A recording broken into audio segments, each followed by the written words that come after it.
Bonsoir à tous et bienvenue sur D8 pour un nouveau voyage au bout de la nuit, une nouvelle soirée littéraire. Je suis ravie de vous retrouver ce soir pour vous conter la suite de l'histoire Avatar de Théophile Gautier. Donc à ne pas confondre avec le super film Avatar, film de science-fiction. Pas du tout. C'est l'histoire de deux hommes qui échangent de corps grâce ou à cause d'un docteur qui revient d'un voyage en Inde où il aura appris quelques magies, plus ou moins. Et donc un homme qui est ravi de cet échange puisque grâce au corps de l'autre homme, il va pouvoir assouvir sa passion pour une femme qu'il n'avait pas. Donc il prend le corps de son mari, l'autre qui est plus ou moins perdu puisqu'il prend le corps d'un homme qu'il ne connaît pas du tout et qui se retrouve malheureusement devant chez lui et ne comprend pas pourquoi personne ne le reconnaît. Alors nous en étions là à la rencontre de ces deux hommes donc, qui ont échangé de corps devant la comtesse qui, elle, se doute un tout petit peu que d'un problème vis-à-vis de son mari qu'elle ne reconnaît pas complètement et de cette lueur qu'elle a reconnue de cet autre homme. Vous allez mieux comprendre, j'imagine, cette histoire que je vous ai quelque peu résumée en écoutant la suite de la lecture. N'hésitez pas à réagir sur les réseaux sociaux #VBN ainsi que sur notre page Facebook Voyage au bout de la nuit. Donc, nous en étions là. La comtesse jeta un regard d'une ineffable douceur sur le comte, enfermé dans la forme d'Octave, comme pour lui demander pardon de l'amour qu'elle lui avait involontairement inspiré. Vous me croyez plus frivole que je ne suis. Toute douleur vraie à ma pitié, et si je ne puis la soulager, j'y sais compatir. Je vous aurais voulu heureux, cher monsieur Octave, mais pourquoi êtes-vous cloîtré dans votre tristesse, refusant obstinément la vie qui venait à vous, avec ses bonheurs, ses enchantements et ses devoirs? Pourquoi avez-vous refusé l'amitié que je vous offrais? Ces phrases si simples et si franches impressionnaient diversement les deux auditeurs. Octave y entendait la confirmation de la sentence prononcée au jardin Salviati par cette belle bouche que jamais ne souilla le mensonge. Olaf y puisait une preuve de plus de l'inaltérable vertu de la femme qui ne pouvait succomber que par un artifice diabolique. Aussi une rage subite s'empara de lui en voyant son spectre animé par une autre âme installée dans sa propre maison. Et il s'élança à la gorge du faux comte. « Voleur, brigand, scélérat, rends-moi ma peau !» À cette action si extraordinaire, la comtesse se pendit à la sonnette. Des laquais emportèrent le comte. « Ce pauvre Octave est devenu fou, » dit Prascoville, pendant que l'on emmenait Olaf, qui se débattait vainement. « Oui, » répondit le véritable Octave. « Fou d'amour, comtesse, vous êtes décidément trop belle. » Chapitre 11. 2 heures après cette scène, le faux comte reçut du vrai une lettre fermée avec le cachet d'Octave de sa vie. Le malheureux dépossédé n'en avait pas d'autre à sa disposition. Cela produisit un effet bizarre à l'usurpateur de l'identité d'Olaf Labinski. De décacheter une missive scellée de ses armes. Mais tout devait être singulier dans cette position anormale. La lettre contenait les lignes suivantes, tracées d'une main contrainte et d'une écriture qui semblait contrefaite, car Olaf n'avait pas l'habitude d'écrire avec les doigts d'Octave.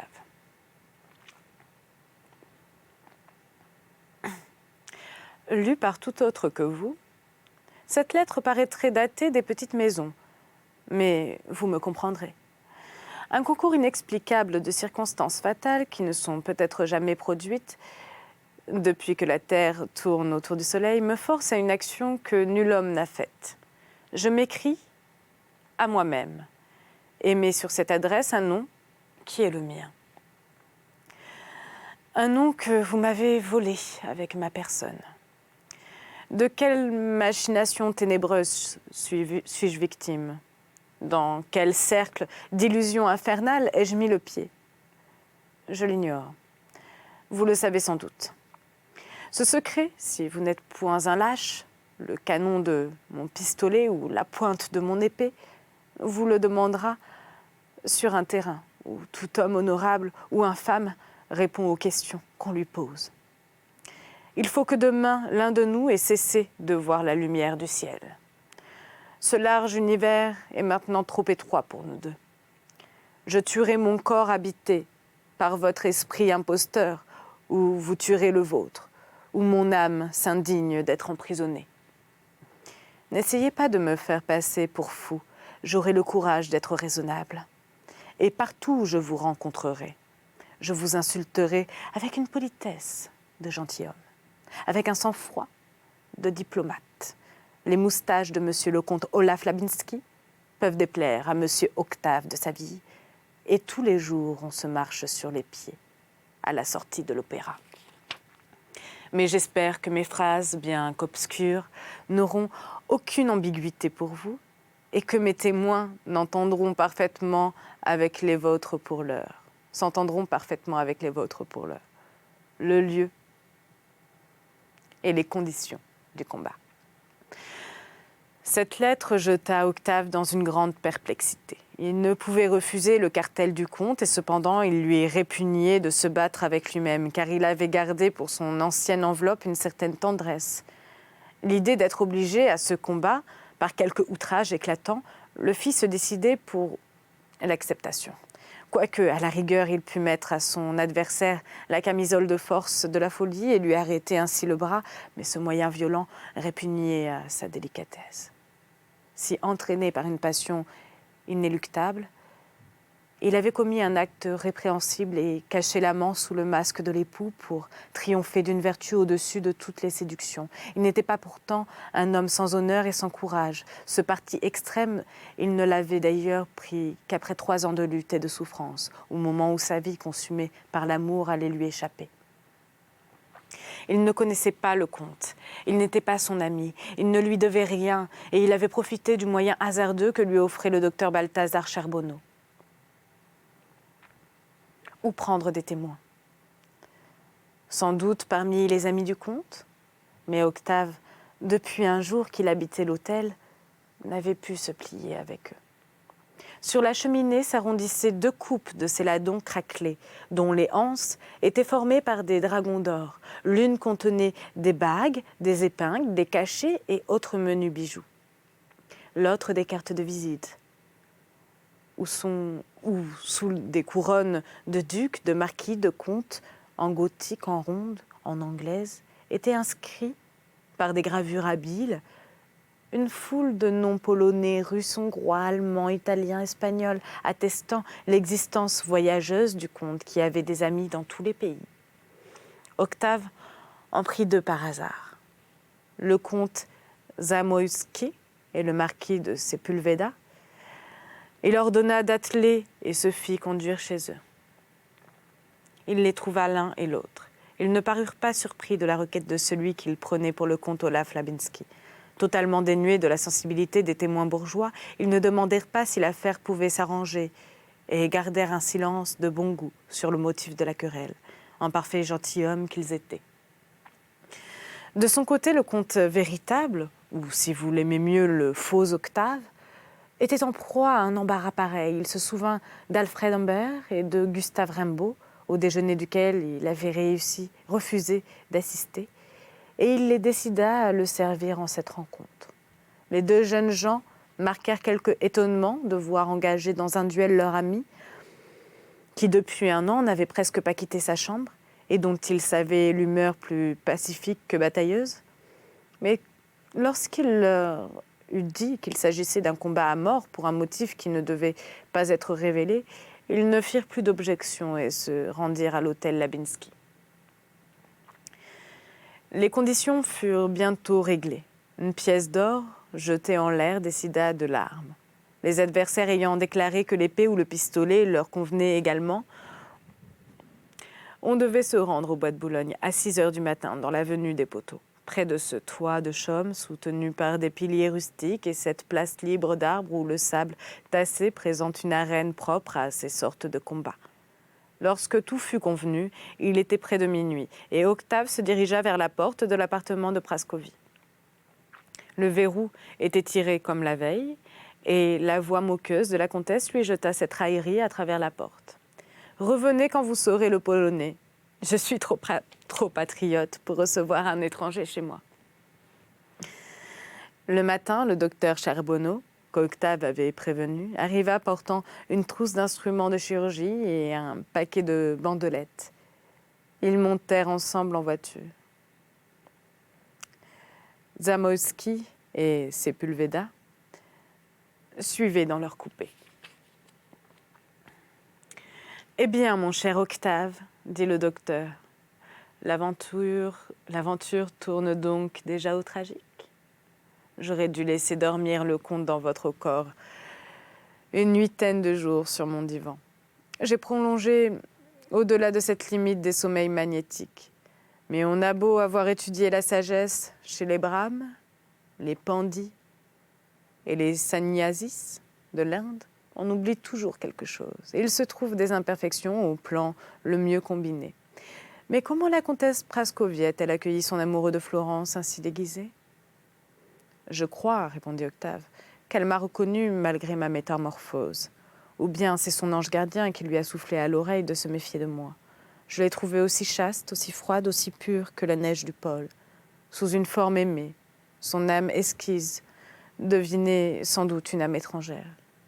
Je vous disais bien que vous ne pouviez rien pour moi. Je suis plus malheureux encore que lorsque vous m'avez fait votre première visite. Qui pourrait assigner une borne aux facultés de l'âme ? Dit le docteur Balthazar Charbonneau d'un air pensif. Surtout lorsqu'elle n'est altérée par aucune pensée terrestre, souillée par aucun limon humain. Et se maintient telle qu'elle est sortie des mains du Créateur dans la lumière. La contemplation de l'amour ? Oui, vous avez raison, elle vous a reconnu. Son angélique pudeur a frissonné sous le regard du désir et, par instinct, s'est voilée de ses ailes blanches. Je vous plains, mon pauvre Octave, votre mal est en effet irrémédiable. Si nous étions au Moyen-Âge, je vous dirais « entrez dans un cloître ». J'y ai souvent pensé, répondit Octave. On était arrivé, le coupé du faux Octave, stationné déjà à l'endroit désigné. Le bois présentait à cette heure matinale un aspect véritablement pittoresque, que la fashion lui fait perdre dans la journée. L'on était à ce point de l'été où le soleil n'a pas encore eu le temps d'assombrir le vert du feuillage.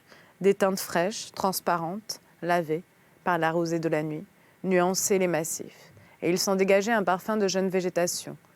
Les arbres à cet endroit sont particulièrement beaux, soit qu'ils aient rencontré un terrain plus favorable, soit qu'ils survivent seuls d'une plantation ancienne.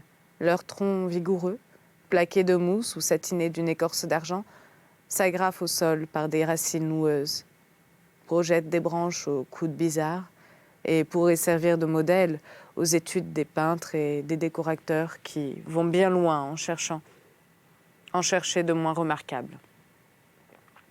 Quelques oiseaux, que les bruits du jour font taire, pépiaient gaiement sous la feuillée. Un lapin furtif traversait en 3 bonds le sable de l'allée et courait se cacher dans l'herbe, effrayé du bruit des roues.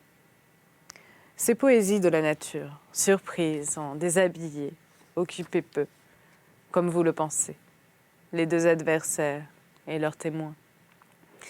La vue du docteur Charbonneau fit une impression désagréable sur le comte Olaf Labinski. Mais il se remit bien vite.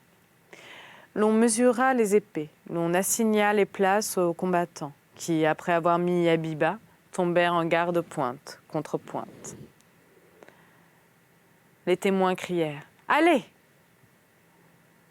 Dans tout duel, quel que soit l'acharnement des adversaires, il y a un moment d'immobilité solennelle.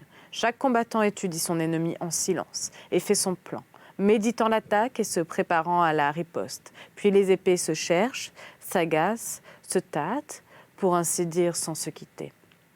Cela dure quelques secondes, qui paraissent des minutes, des heures, à l'anxiété des assistants. Ici, les conditions du duel, en apparence ordinaires pour les spectateurs, étaient si étranges pour les combattants qu'ils restèrent ainsi en garde plus longtemps que de coutume. En effet, chacun avait devant soi son propre corps et devait enfoncer l'acier dans une chair qui lui appartenait encore la veille. Le combat se compliquait d'une sorte de suicide non prévu. Et, quoique braves tous deux, Octave et le comte éprouvaient une instinctive horreur à se trouver l'épée à la main en face de leur fantôme et prêts à fondre sur eux-mêmes. Les témoins impatientés allaient crier encore une fois. « Messieurs, mais allez donc !» Lorsque les fers se froissèrent, enfin sur leur quart. Quelques attaques furent parées avec une prestesse de part et d'autre. Le comte, grâce à son éducation militaire,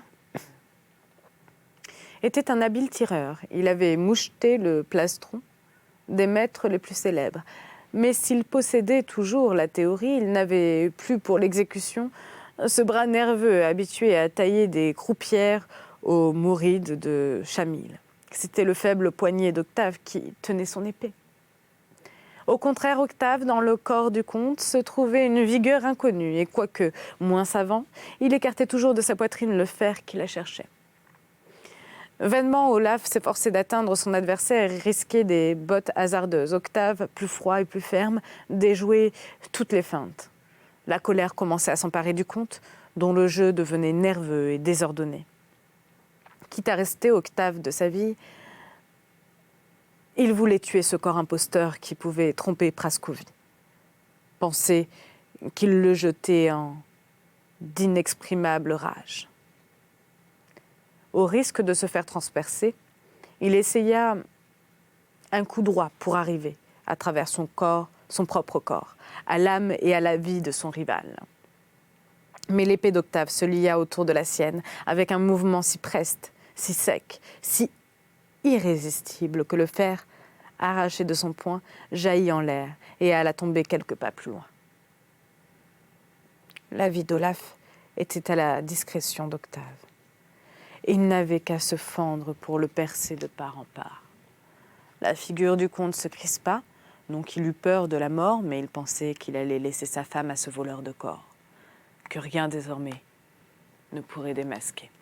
Octave, loin de profiter de son avantage, jeta son épée et, faisant signe aux témoins de ne pas intervenir, marcha vers le comte, stupéfait, qu'il prit par le bras et qu'il entraîna dans l'épaisseur du bois. « Que me voulez-vous » dit le comte. « Pourquoi ne pas me tuer lorsque vous pouvez le faire? Pourquoi ne pas continuer le combat après m'avoir laissé reprendre mon épée, s'il vous répugniez de frapper un homme sans armes? Vous savez bien que le soleil ne doit pas projeter ensemble nos deux ombres sur le sable et qu'il faut que la terre absorbe l'un de nous. » « Écoutez-moi patiemment, répondit Octave. Votre bonheur est entre mes mains. Je puis garder toujours ce corps où je loge aujourd'hui et qui vous appartient en propriété légitime. Je me plais à le reconnaître maintenant qu'il n'y a pas de témoins près de nous et que les oiseaux seuls, qui n'iront pas le redire, peuvent nous entendre. Si nous recommençons le duel, je vous tuerai. Le comte Olaf Labinski, que je représente du moins mal que je peux, est plus fort à l'escrime qu'Octave de Saville, dont vous avez maintenant la figure, et que je serai forcé, bien à regret, de supprimer. Et cette mort, quoique non réelle, puisque mon âme y survivrait, désolerait ma mère.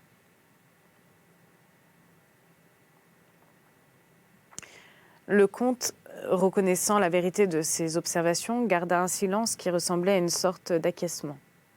« Jamais, continua Octave, vous ne parviendrez, si je m'y oppose, à vous réintégrer dans votre individualité. Vous voyez à quoi ont abouti vos deux essais. D'autres tentatives vous feraient prendre pour un monomane. Personne ne croira un mot de vos allégations. Et lorsque vous prétendrez être le comte Olaf Labinski, tout le monde vous éclatera de rire au nez, comme vous avez déjà pu vous en convaincre. On vous enfermera et vous passerez le reste de votre vie à protester sous les douches que vous êtes effectivement l'époux de la belle comtesse Praskovie-Labinska. Les âmes compatissantes diront en vous entendant « ce pauvre Octave ». Vous serez reconnu comme le Chabert de Balzac qui voulait prouver qu'il n'était pas mort. Cela a été si mathématiquement vrai que le comte, abattu, laissa tomber sa tête sur sa poitrine. Puisque vous êtes, pour le moment, Octave de sa vie, vous avez sans doute fouillé ses tiroirs, feuilleté ses papiers. Vous n'ignorez pas qu'il nourrit depuis 3 ans pour la comtesse Praskovie-Labinska un amour éperdu, sans espoir, qu'il a vainement tenté de s'arracher du cœur et qui ne s'en ira qu'avec sa vie, s'il ne le suit pas encore dans la tombe. Oui, je le sais, fit le comte en se mordant les lèvres. Eh bien, pour parvenir à elle, j'ai employé un moyen horrible, effrayant, et qu'une passion délirante pouvait seule risquer. Le docteur Charbonneau a tenté pour moi une œuvre à faire reculer les thaumaturges de tous les pays et de tous les siècles. Après nous avoir tous deux plongés dans le sommeil, il a fait magnétiquement changer nos âmes d'enveloppe. Miracle inutile. Je vais vous rendre votre corps. Praskovie ne m'aime pas. Dans la forme de l'époux, elle a reconnu l'âme de l'amant. Son regard s'est glacé sur le seuil de la chambre conjugale comme au jardin de la Villa Silviati.